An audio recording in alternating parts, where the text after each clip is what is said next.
प्यारे बच्चों, आप सभी का YouTube चैनल में स्वागत है।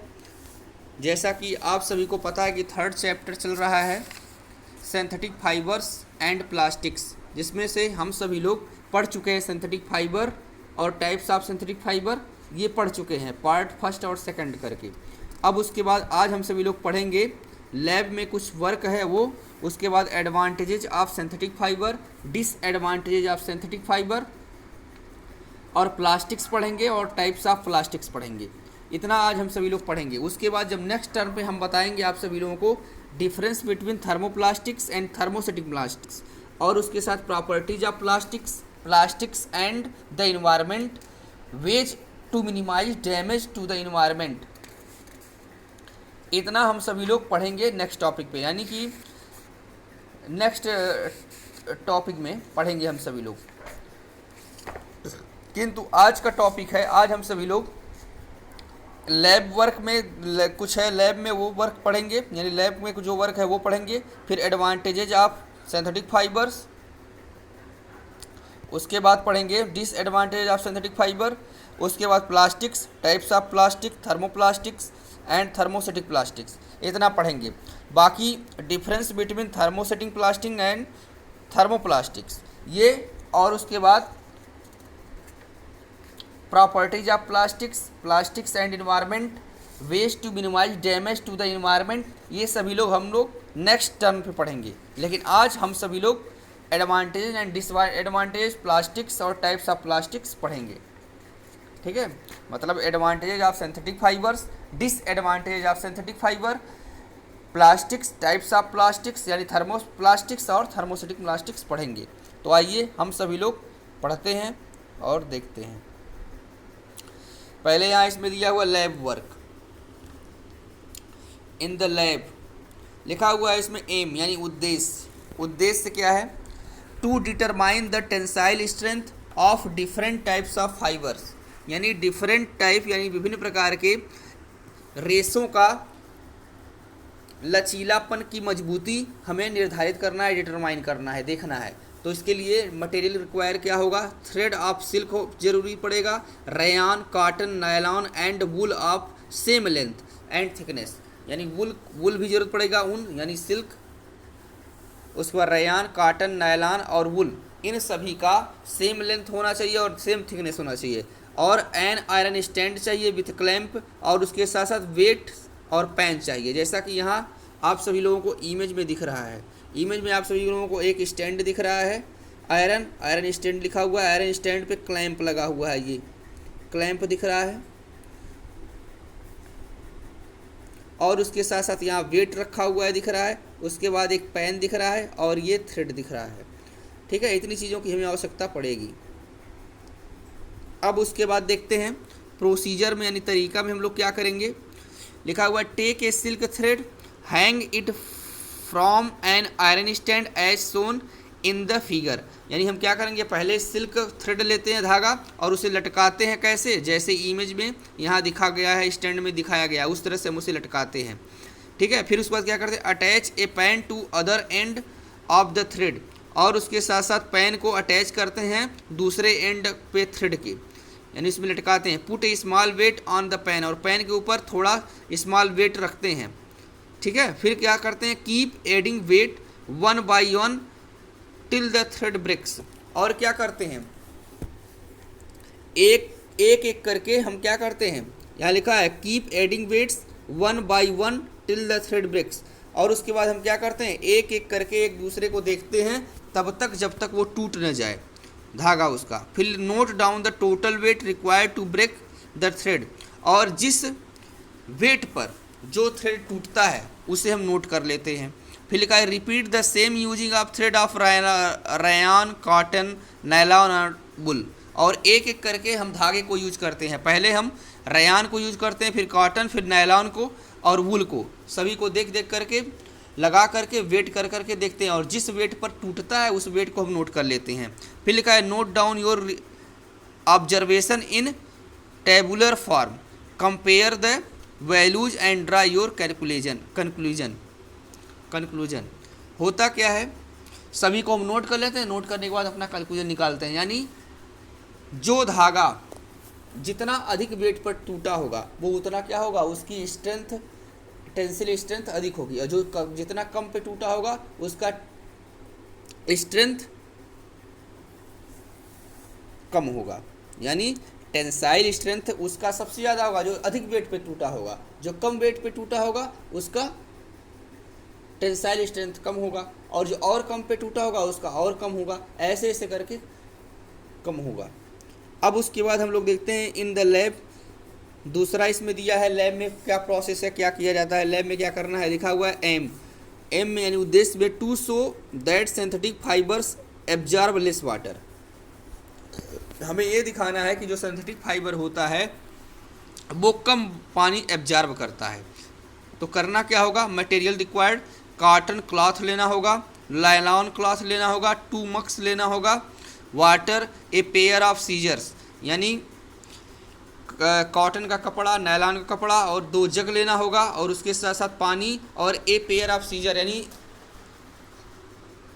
1 पेयर कैंची लेना होगा। फिर हम क्या करेंगे, प्रोसीजर में तरीका यूज करने में क्या, using a pair of scissors cut equal size square from nylon and cotton cloth. हम क्या करें, कैंची की सहायता से नायलॉन और कॉटन को इक्वल साइज में काट लेंगे। फिर का take 2 mugs and fill them with equal quantities of water, label them A and B, और 2 मग लेंगे उसमें इक्वल क्वांटिटी में पानी भरेंगे और उस पर लेबल कर देंगे ए एंड बी। फिर क्या करेंगे, soak the nylon and cotton cloth pieces in mugs A and B respectively, और उसके बाद क्या करते हैं, ए और बी में, ए में नायलॉन डाल देंगे और बी में क्या करेंगे, कॉटन डाल देंगे। फिर आफ्टर 5 मिनट यानी 5 मिनट बाद क्या करते हैं, take out the piece and let them dry out in the sun, और उसे निकाल करके पीस को सूर्य में, रोशनी में उसको क्या करते हैं, सुखाते हैं। आज observe which of these dries faster, और ऑब्जर्व करते हैं कि उनमें से कौन पहले सूखा।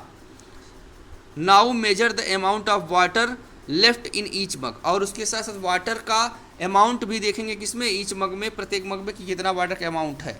तो होता क्या है देखते हैं ऑब्जर्वेशन में, nylon cloth ड्राइज faster than cotton. धूप में क्या होता है, नायलॉन का जो कपड़ा होता है वो जल्दी सूखता है कॉटन की अपेक्षा, और उसके साथ साथ water quantity is more in the mug A, यानी मग ए में वाटर की क्वांटिटी अधिक होगी as compare to the mug B, यानी ए जो मग है उसमें वाटर अधिक होगा जबकि बी में कम होगा। These shows nylon absorbs less water. A में हम क्या रखे थे,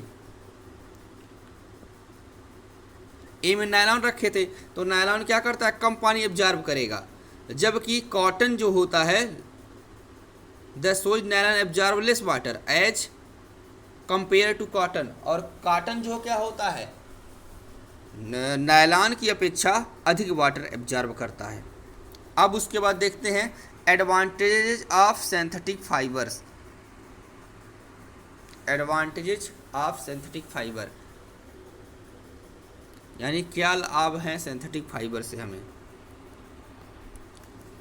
synthetic fibres have many advantages, some of them are mentioned below, यानी जो सिंथेटिक फाइबर्स होते हैं उसके बहुत से लाभ हैं जो नीचे मेंशन किया गया या दिया गया है। पहला लिखा है synthetic fibre do not sink, यानी जो सिंथेटिक फाइबर होते हैं वो सिकुड़ते नहीं हैं। They have high tensile strength, और ये क्या करते हैं, अधिक लचीलापन और मजबूती रखते हैं। They are wrinkle resistant and easy to wash, और ये क्या होते हैं, कब झुर्री इनमें पड़ता है और आसानी से साफ भी किया जा सकता है। दे आर मोर ड्यूरेबल, ये अधिक टिकाऊ होते हैं। एंड लेस एक्सपेंसिव, और ये कम खर्चीले होते हैं, कम महंगे होते हैं। दे हैव इलास्टिसिटी, यानी ये बहुत ज़्यादा क्या रखते हैं, लचीलापन रखते हैं। ये हो गया एडवांटेजेज। अब आते हैं disadvantages of synthetic fibres. Disadvantages of synthetic fibres are as below, यानी जो डिसएडवांटेजेज है सिंथेटिक फाइबर को नीचे दिए गए हैं। कौन से हैं, क्या हैं, synthetic fibres are highly inflammable, यानी जो सिंथेटिक फाइबर होते हैं बहुत क्या होते हैं, ज्वलनशील होते हैं।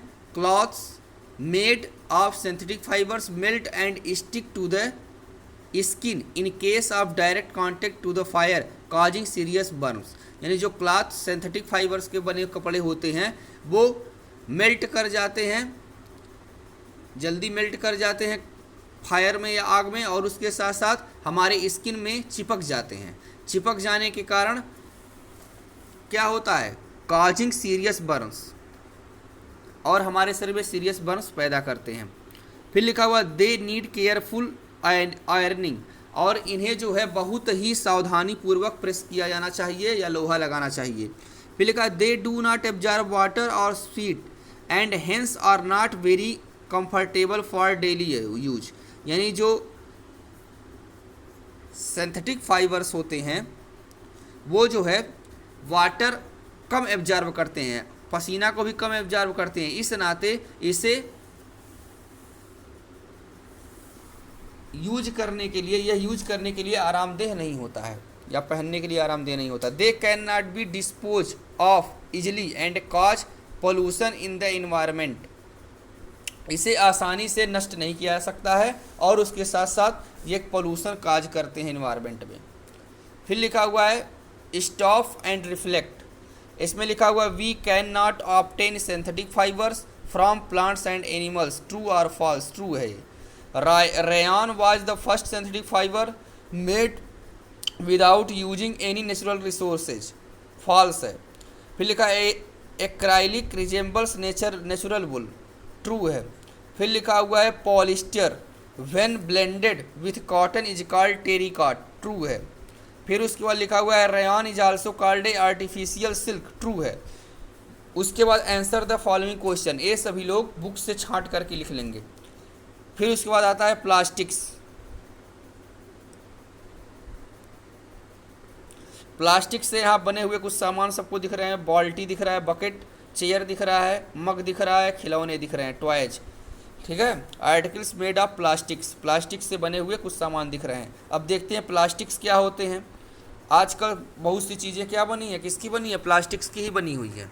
देखते हैं we see many things around us which are made out of plastics, हम देखेंगे हमारे चारों तरफ विभिन्न प्रकार के वस्तुएं किसके बनी है, प्लास्टिक से बनी है। Plastics are basically polymers just like synthetic fibre, यानी जो प्लास्टिक्स होता है उसका आधारभूत क्या होता है, पॉलीमर होता है, जो बना होता है किससे, सिंथेटिक फाइबर से बना होता है। Different types of plastic have different arrangement of monomers, विभिन्न प्रकार के जो प्लास्टिक होते हैं वो विभिन्न प्रकार की व्यवस्था रखते हैं मोनोमर्स की। In some it is linear where in close is may be cross link, यानी कुछ में क्या हो सकते हैं, लिनियर अरेंजमेंट हो सकता है, जबकि कुछ में क्रॉस लिंक्ड हो सकता है। अब उसके बाद आते हैं types of plastics. Plastics are of two types based on their reaction to heat, यानी हीट के रिएक्शन के आधार पर, यानी हीट के प्रतिक्रिया के आधार पर प्लास्टिक्स दो प्रकार के होते हैं। पहला है थर्मोप्लास्टिक्स और दूसरा है थर्मोस्टेटिक प्लास्टिक्स। तो फर्स्ट ऑफ ऑल हम सभी लोग देखते हैं थर्मोप्लास्टिक्स। प्लास्टिक्स विच मेल्ट और become soft on heating and harden और cooling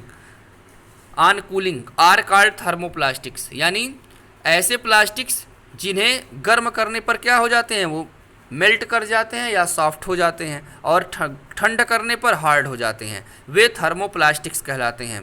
this process is completely reversible as the chains of monomers, और ये जो प्रक्रिया है ये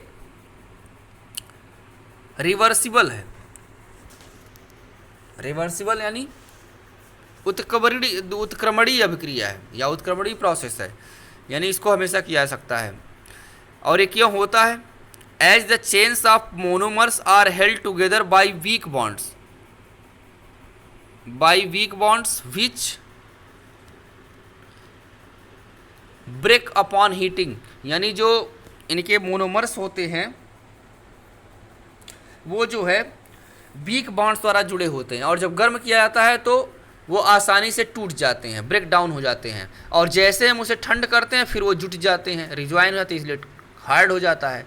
this characteristic allows thermoplastic to be remoulded and recycled without affecting its physical properties.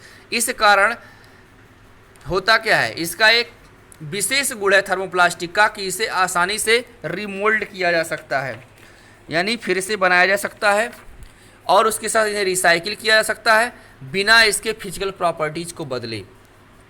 Thermoplastics offer high strength, shrink resistance and good flexibility. यानी जो thermoplastics होते हैं वो काफ़ी मजबूत होते हैं, उनमें सिकुड़न कम आती है और उसके बाद गुड फ्लेक्सिबिलिटी यानी अच्छा लचीलापन होता है। They can be remoulded into different shape, जिन्हें किया जा सकता है विभिन्न प्रकार के आकार में बनाया जा सकता है। Some examples are polythene and PVC, यानी इसके कुछ एग्जाम्पल हैं पॉलीथीन और पीवीसी। पीवीसी यानी poly vinyl chloride. They are use to make bags, toys and many more items. इनका उपयोग किस में किया जाता है? विभिन्न प्रकार के बैग बनाने में, खिलौने बनाने में और सबसे अधिक आइटम्स बनाने में। फिर लिखा हुआ थर्मोसेटिंग प्लास्टिक्स। थर्मोसेटिंग प्लास्टिक्स यहाँ दिखा हुआ है। थर्मोसेटिंग प्लास्टिक्स के बने हुए बॉटल्स हैं और भी विभिन्न प्रकार के सामान हैं। यहाँ पर बोर्ड दिख रहा है, कढ़ाई दिख रहा है, कप दिख रहा है, प्लेट दिख रहा है, उसके बाद ट्रे दिख रहा है। ये सभी थर्मोसेटिंग प्लास्टिक्स से बने हुए हैं। तो देखते हैं thermosetting plastics. Plastics that irreversible become rigid upon heating are called thermosetting plastics. यानी ऐसे प्लास्टिक्स जो गर्म करने पर क्या रहते हैं? रिजिड रहते हैं, उन्हें क्या कहते हैं? थर्मोप्लास्टिक्स कहते हैं। और ये एक प्रकार का इनरिवर्सिबल है, इन्हें जो है गर्म किया जा सकता है और गर्म करने पर ये रिजिड हो जाते हैं, ठंड करने पर भी रिजिड रहते हैं, यानी इनके ऊपर हीट का कम इफेक्ट पड़ता है।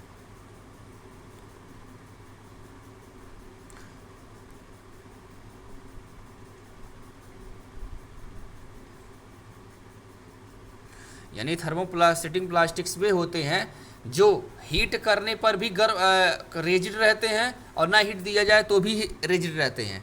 उन्हें हम क्या कहते हैं? थर्मोसेटिंग प्लास्टिक्स कहते हैं।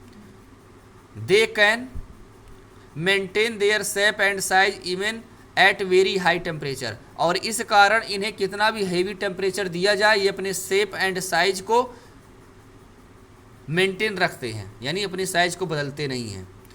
A thermoset plastics contains polymers that combine together upon heating at certain temperature to form permanent chemical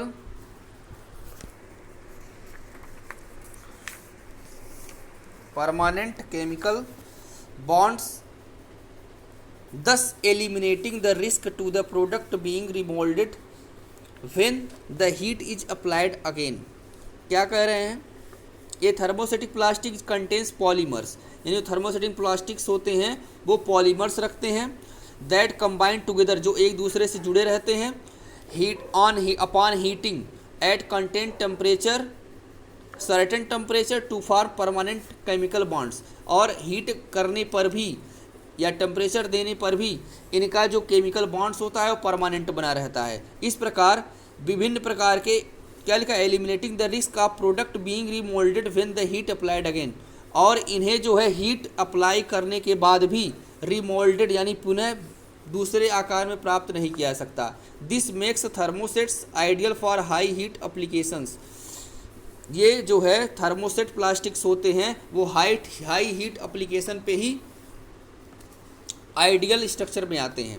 फिर लिखा हुआ the products made by These plastics has greatly improved mechanical properties, enhanced chemical and heat resistance। और ये जो product होते हैं वो बने होते हैं किसके?